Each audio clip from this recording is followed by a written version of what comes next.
नारियल के जन्म की अद्भुत कथा। प्राचीन काल में सत्यव्रत नाम के एक राजा राज करते थे। वह प्रतिदिन पूजा पाठ किया करते थे। उनके पास किसी भी चीज की कमी नहीं थी। वह धन दौलत से लेकर हर प्रकार की सुविधा से समृद्ध थे। हालांकि इसके बावजूद भी राजा की एक अभिलाषा थी जिसे वह पूर्ण की चाह रखते थे। दरअसल राजा सत्यव्रत को किसी प्रकार से स्वर्गलोक जाने की इच्छा थी। वह अपने जीवन में कम से कम एक बार स्वर्गलोक के सौंदर्य को देखना चाहते थे, लेकिन उन्हें इसका मार्ग नहीं पता था। इधर दूसरी तरफ ऋषि विश्वामित्र अपनी तपस्या के लिए घर से बाहर निकले। चलते चलते वह अपनी कुटिया से काफी आगे चले गए थे। काफी समय बीत गया लेकिन वह नहीं लौटे।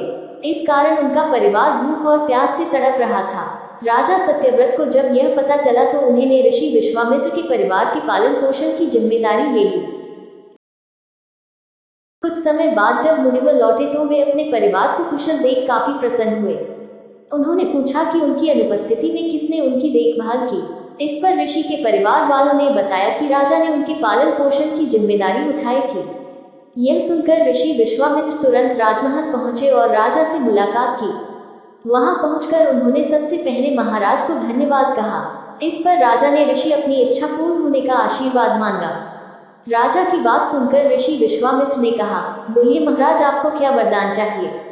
तब महाराज ने कहा, हे मुनि, मुझे एक बार स्वर्गलोक के दर्शन करने हैं। कृपया करके मुझे वहां जाने का वरदान दें। राजा की प्रार्थना सुनकर ऋषि विश्वामित्र ने एक ऐसा रास्ता बनाया जो स्वर्गलोक की ओर जाता था। यह देख राजा सत्यव्रत बहुत खुश हुए।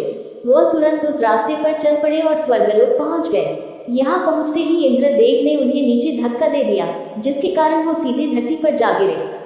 राजा ने सत्यव्रत ने तुरंत सारी घटना ऋषि विश्वामित्र बताई।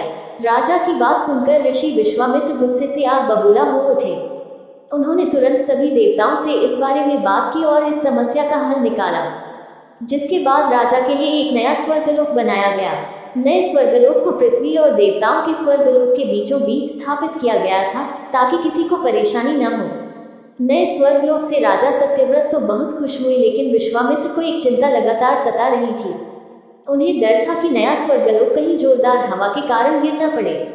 अगर ऐसा होगा तो राजा सत्यव्रत दोबारा से धरती पर जा गिरेंगे। काफी सोच विचार के बाद ऋषि विश्वामित्र को एक उपाय सूझा। उन्होंने नए स्वर्गलोक के नीचे एक बहुत लंबा खंभा लगा दिया ताकि उसे सहारा मिल सके। ऐसी मान्यता है कि नए स्वर्गलोक के नीचे लगाया गया खंभा एक विशाल पेड़ के तने के रूप में बदल गया। यही नहीं, कुछ समय पश्चात जब राजा सत्यव्रत की मृत्यु हुई तो उनका सिर एक फल में तब्दील हो गया। सभी से इस खंभे को नारियल का पेड़ कहा जाने लगा, जबकि राजा का सिर नारियल के रूप में जाना गया। यही कारण है कि नारियल का पेड़ इतना लंबा होता है। इस कहानी से हमें यह सीख मिलती है कि अगर सच्चे मन से किसी की मदद करें तो हमारी हर ख्वाहिश पूरी हो सकती है।